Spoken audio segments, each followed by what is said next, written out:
Donc voilà, bonjour à tous. Je voulais faire cette interview pour vous présenter quelqu'un, Véronique ici. Quand on parle de yoga, ici sur la commune de Durbuy, le premier nom qui arrive évidemment, c'est Véronique. On se connaît, on s'est déjà croisés, j'ai déjà participé à ses cours et ses cours de yoga. Bonjour Véronique. Bonjour Michel. On est là pour parler de toi, évidemment, on est là pour parler de yoga. Tu es, je pense, la personne de référence ici, comme je le disais, Peut-être qu'il y a d'autres personnes voilà. qui donnent des cours. Mais tu es vraiment la première personne qui me vient à l'esprit dès qu'on parle de yoga. Voilà. Merci. Euh, ben, les premières questions, ça serait, voilà, comment es-tu arrivé au yoga? Depuis combien de temps? As-tu suivi des formations spécifiques pour arriver à enseigner le yoga tel que tu le fais maintenant depuis quelques années déjà? Oui, depuis longtemps. Ça fait 25 ans que je donne cours de yoga, mais je pratique le yoga depuis que j'ai 15 ans.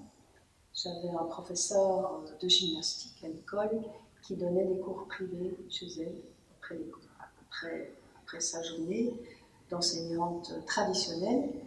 Et moi, je brossais tous les cours de gymnastique parce que je trouvais ça épouvantable. Je détestais mon corps, je détestais bouger mon corps.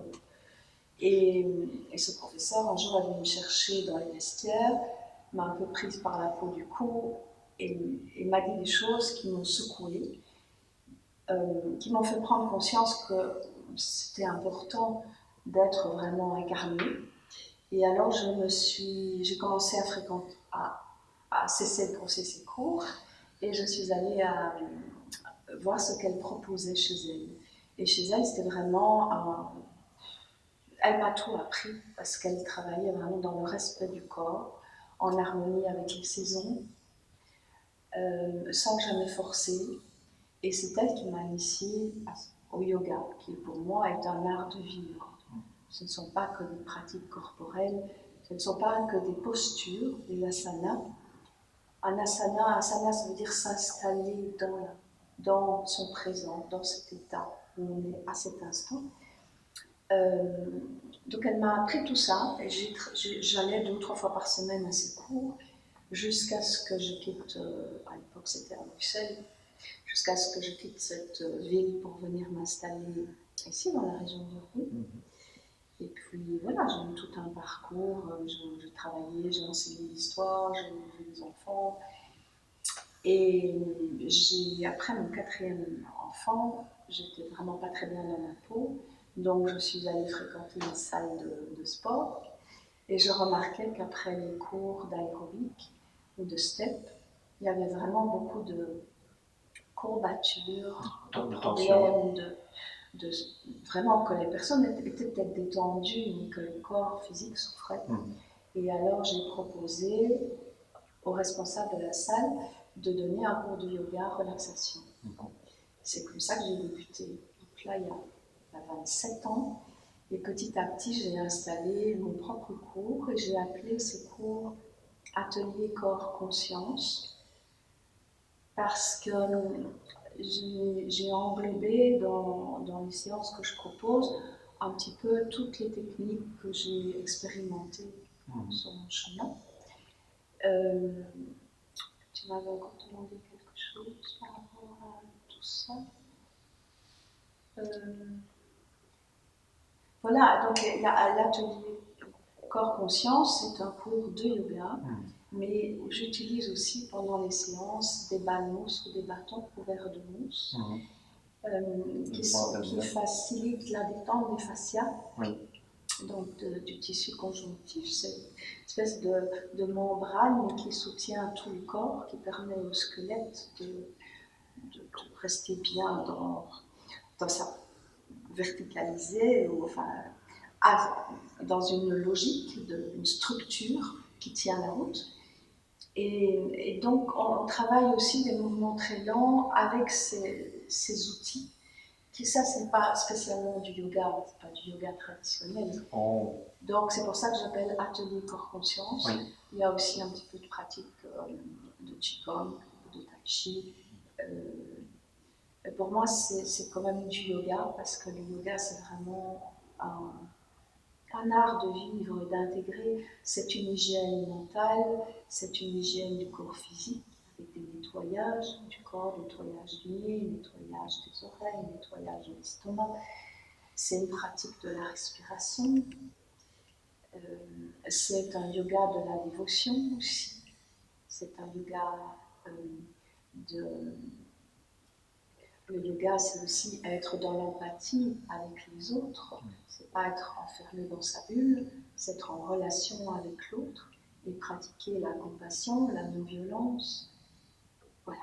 Je ne sais pas si j'ai répondu à ta question. Ça va être compliqué de poser d'autres questions parce que c'était déjà très très complet. Voilà, moi je n'ai suivi que quelques cours, hein, je suis venu après toi dans tes ateliers. À un moment où je n'allais pas bien moi non plus, évidemment, avec Sandrine, évidemment, on était tous les deux. Et ça m'a semblé hallucinant, encore une fois. J'hallucine souvent, hein, même moi quand je me vois faire, des fois j'hallucine. J'ai halluciné parce que, évidemment, on arrivait avec nos raideurs, avec nos courbatures. Et finalement, donc c'est avec Sandrine, mon épouse, et à la fin de cette séance, Sandrine et moi, on s'est regardé, on a parlé, on s'est dit, mais comment est-ce que c'est possible? On était en pleine raideur et on pratiquait avec toi, et à un moment, un mot, il a suffi d'un mot. Tu as dit une phrase, un mot. On a senti notre corps, mais s'assouplir d'une façon, mais c'était hallucinant.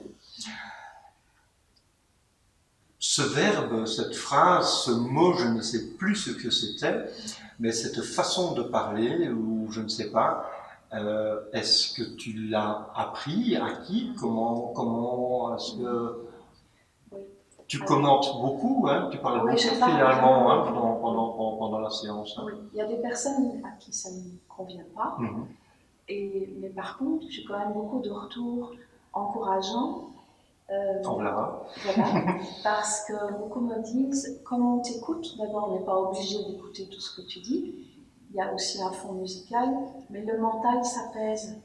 Les personnes sont un peu sorties de leur tourbillon intérieur. D'ailleurs, un des grands principes du yoga, c'est Yoga Chitta Vritti Niruddha, ce qui signifie en sanskrit, c'est le yoga apaise les tourbillons incessants de la conscience, du mental. Chitta. Exactement.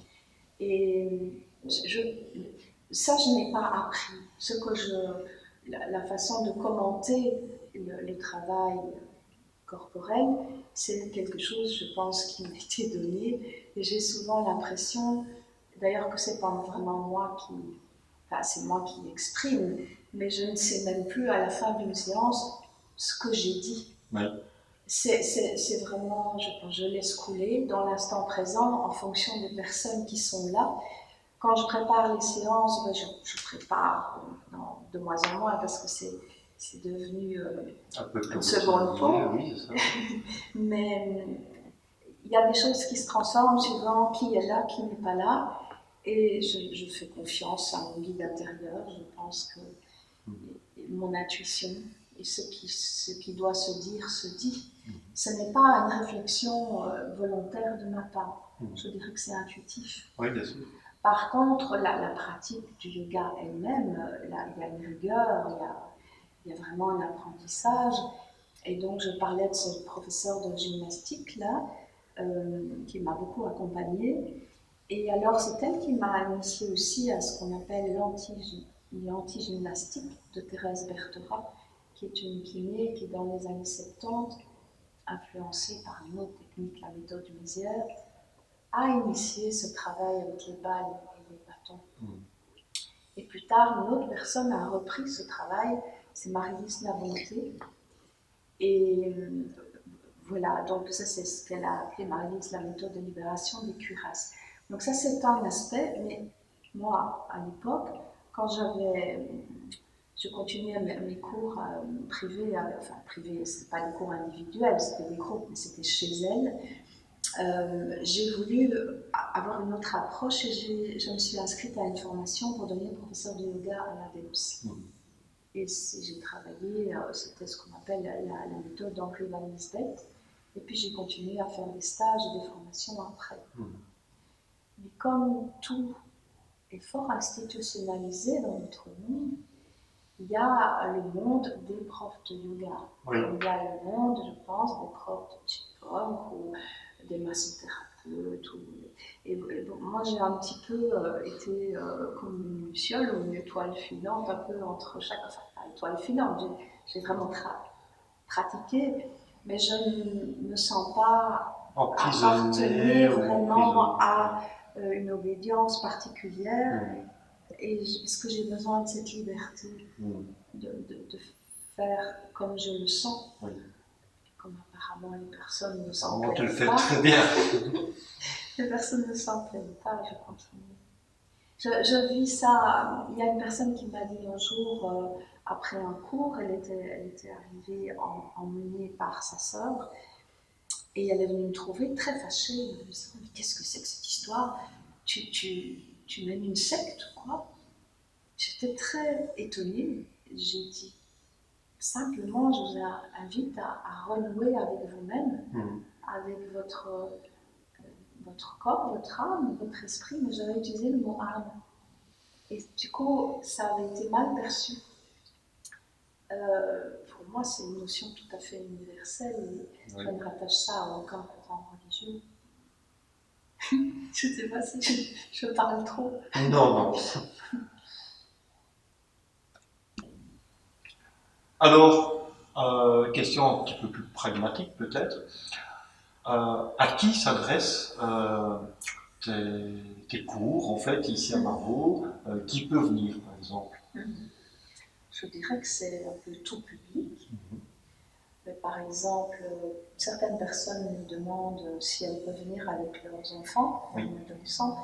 Et je pense que là, la séance est trop longue pour un enfant qui n'a pas qui a besoin de quelque chose de plus... qui a un temps de concentration moins long qu'un adulte. Donc, à partir de 15 ans, 14-15 ans, on n'a pas de souci. Évidemment, les postures, on passe aussi bien de la posture debout qu'assis ou couché. Donc, il faut malgré tout une certaine flexibilité et mobilité physique. Même si, ce que je conseille, par exemple, à certaines personnes qui ont, par exemple, fait une chute ou qui ont mal au dos et qui viennent malgré tout à la séance, c'est de pratiquer mentalement. Donc, elles s'installent dans une position confortable, elles ferment les yeux et elles écoutent la guidance et se visualisent dans la pratique. Elles visualisent le corps en mouvement alors qu'elles ne bougent pas. C'est une pratique qui est utilisée notamment par des sportifs aussi, qui s'entraînent d'abord dans le mouvement mental pour entraîner le corps énergétique et puis après, plus tard, ils pratiqueront pour de vrai. Alors, il y a des personnes de tout âge, des personnes qui ont passé, une dame là qui a 80 ans passé. Alors, chacun va à son rythme, il n'y a pas de compétition.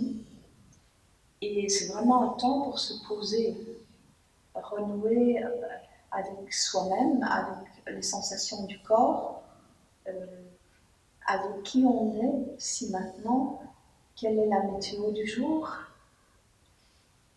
Donc c'est aussi un temps de méditation. Et là, je pense que se poser, il n'y a pas d'âge, on peut vraiment...